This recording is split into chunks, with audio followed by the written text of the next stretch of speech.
Bismillahirrahmanirrahim. Assalamualaikum warahmatullahi wabarakatuh. Kami dari kelompok 8 hadis dengan judul Ilmu Jar wa Ta'dil. Pertama, saya Majidatul Adawi Nasution akan membahas tentang pengertian ilmu jar wa ta'dil. Jar menurut bahasa yaitu celah, luka, cacat ataupun melukai tubuh. Sedangkan at-ta'dil yang secara bahasa yaitu menyamakan. Ta'dil secara bahasa menyamaratakan, dalam artian berlaku adil, tidak ada yang diistimewakan. Jadi di sini kita ketahui bahwa dalam pengucapan yang berbeda pun dapat merubah arti kata. Untuk itu kita harus hati-hati dalam pengucapan kata, apalagi kata dalam Al-Quran dan hadis. Sedangkan menurut istilah, ilmu jar wa ta'dil yaitu ilmu yang membahas tentang di dalamnya penilaian baik dan buruk atau cacat dari seorang kritikus terhadap rawi hadis. Yang dimaksud dengan seorang kritikus dalam pengertian di atas yaitu orang yang ahli dalam memberikan pertimbangan atau pembahasan tentang baik dan buruknya sesuatu. Sedangkan maksud dari rawi itu adalah orang yang meriwayatkan hadis dan menyampaikannya kepada orang lain. Rawi pertama hadis yaitu sahabat Nabi Muhammad SAW, dan rawi terakhir yaitu yang menulis dan mengumpulkannya, seperti Al-Bukhari, Abu Daud, dan Muslim, dan lain-lain sebagainya.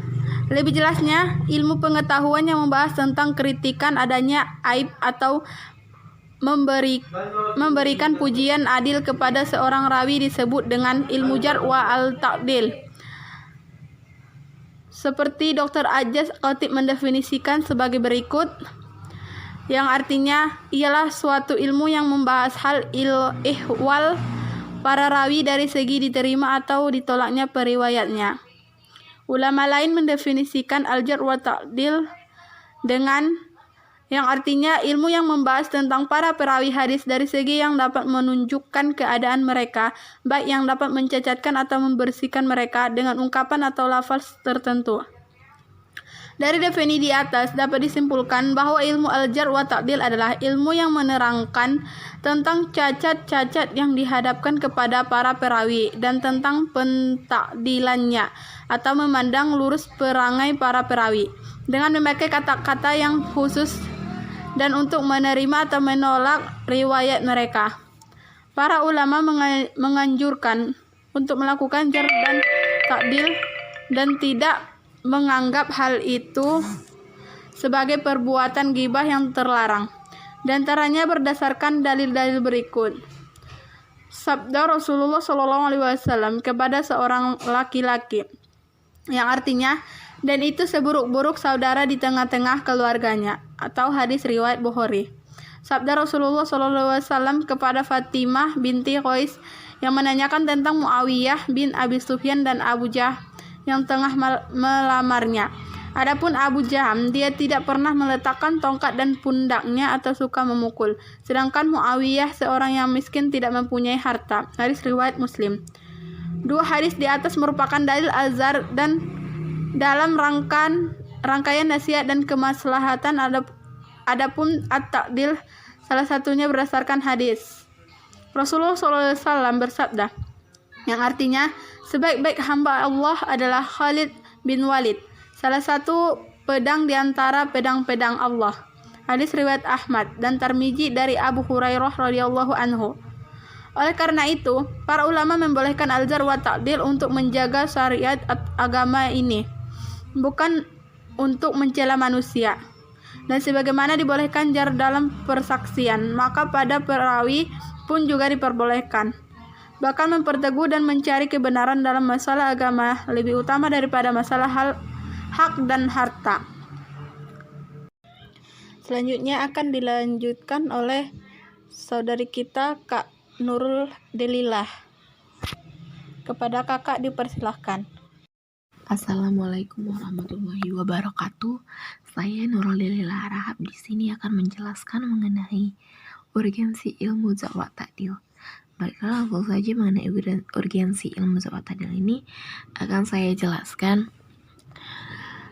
Ilmu jar wa ta'dil ini sangat penting untuk dipelajari agar kita mengetahui mana hadis yang benar-benar dapat kita terima dan mana yang benar-benar yang harus kita tidak terima atau kita tolak. Ketika seorang rawi dinilai baik rawinya atau cacat periwayatannya, itu harus ditolak. Kemudian apabila seorang rawi itu periwayatannya bagus, dapat diterima, akan dapat diterima apabila syarat-syaratnya terpenuhi. Maka dari itu, untuk mengetahui urgensi dari ilmu zat wa ta'dil ini memiliki poin, di mana urgensinya memiliki 2 poin. Yang pertama, ada tujuan zat dan ta'dil, dan yang kedua, bahwa ilmu zat wa ta'dil itu bukanlah ghibah.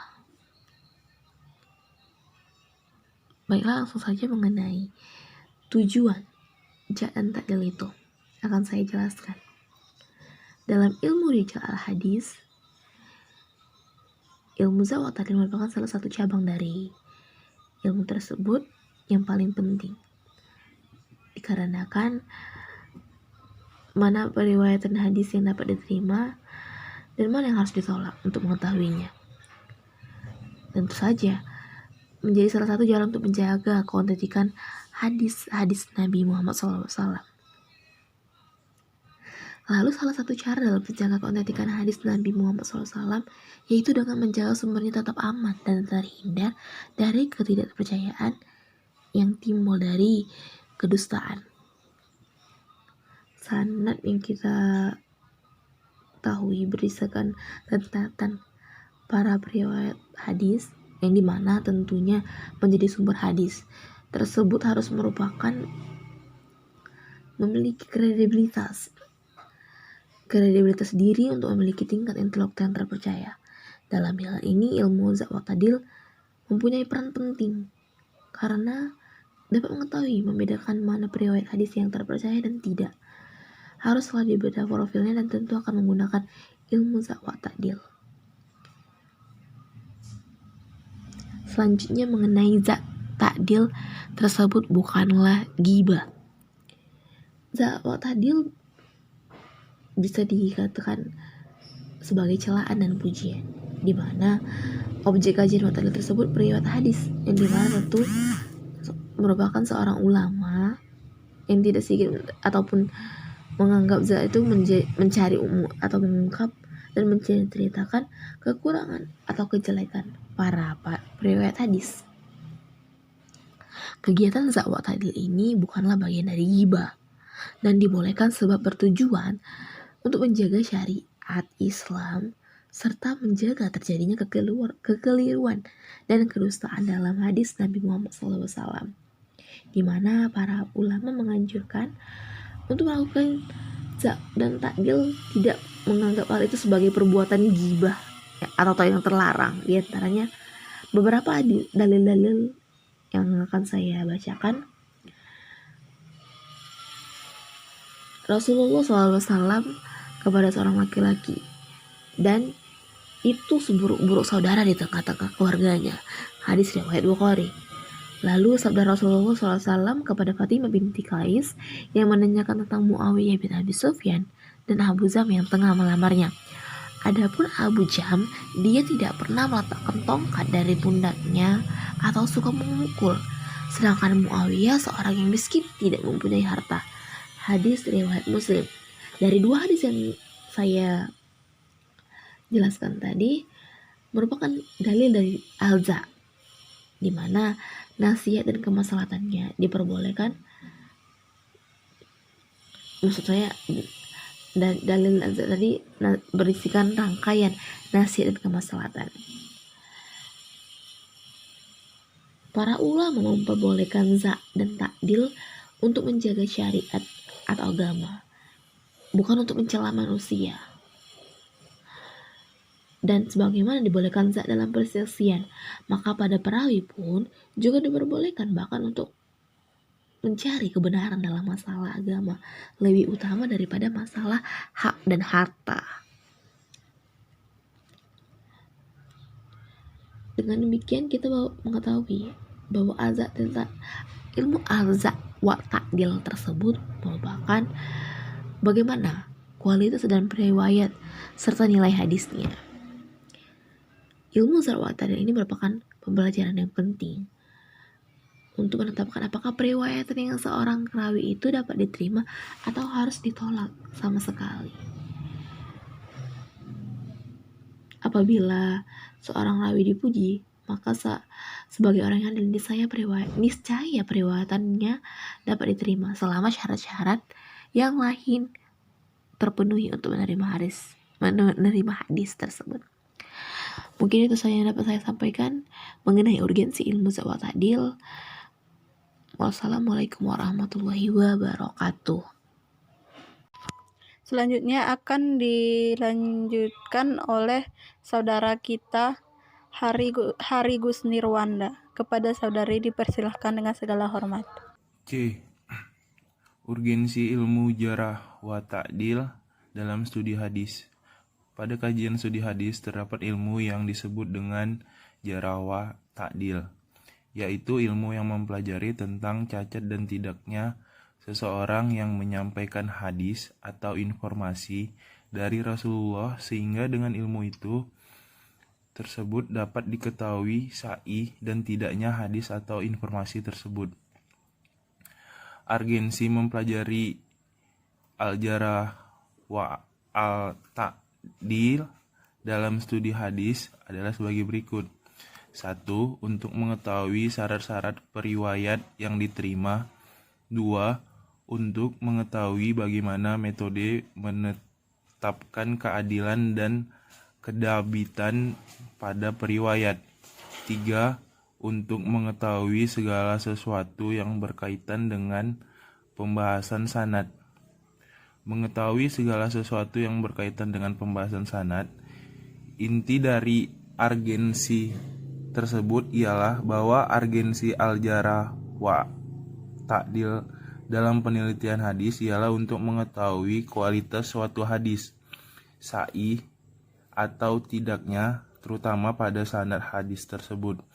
Karena suatu hadis apabila sanadnya sudah sahih, maka matannya tidak diragukan lagi. Akan tetapi apabila sanad suatu hadis bermasalah, maka dapat dikatakan bahwa matan hadis tersebut juga bermasalah.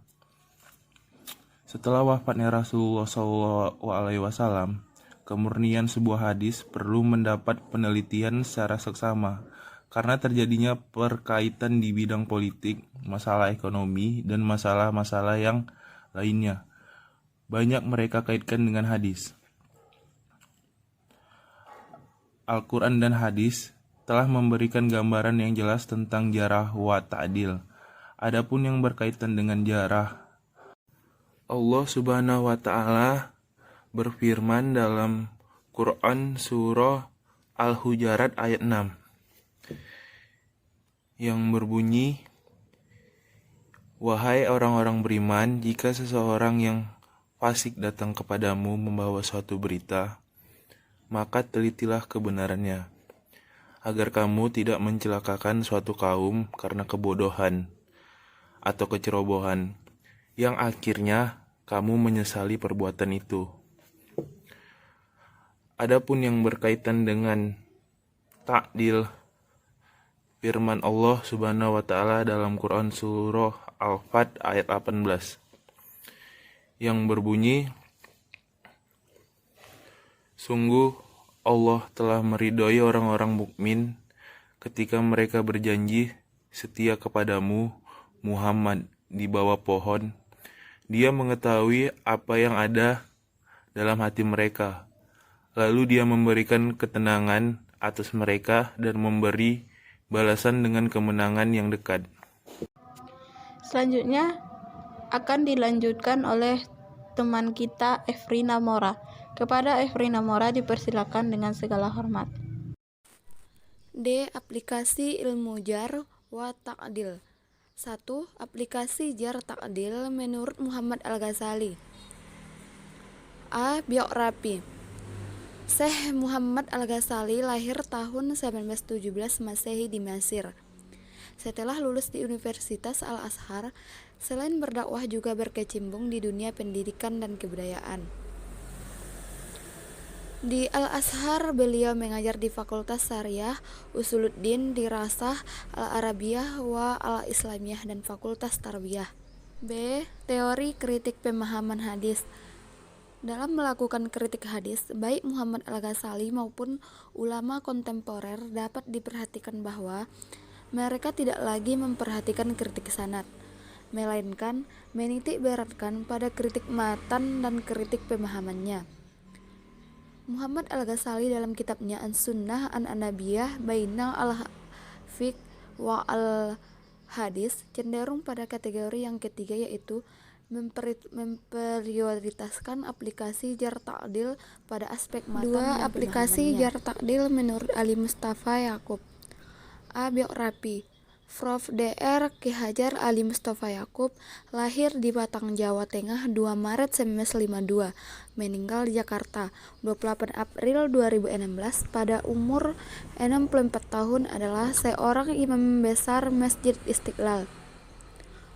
Tahun 1976 ia menuntut ilmu lagi di Fakultas Syariah Universitas Islam Imam Muhammad bin Saud, Riyadh, Saudi Arabia sampai tamat dengan mendapatkan ijazah master 1985. B. Teori kritik hadis. Awalnya ialah melalui kritik terhadap sanad hadis. Standar pertama ini ialah sanadnya harus bersambung mulai dari perawi pertama atau kolektor hadis sampai pada Nabi SAW. Standar kedua ialah seluruh perawinya sikah, yaitu adil dan dabit. Adil ialah mukallaf, takwa dan menjaga moralitas, sementara dabit ialah kuat ingatan, tidak pelupa, tidak dungu, dan tidak sering melakukan kekeliruan.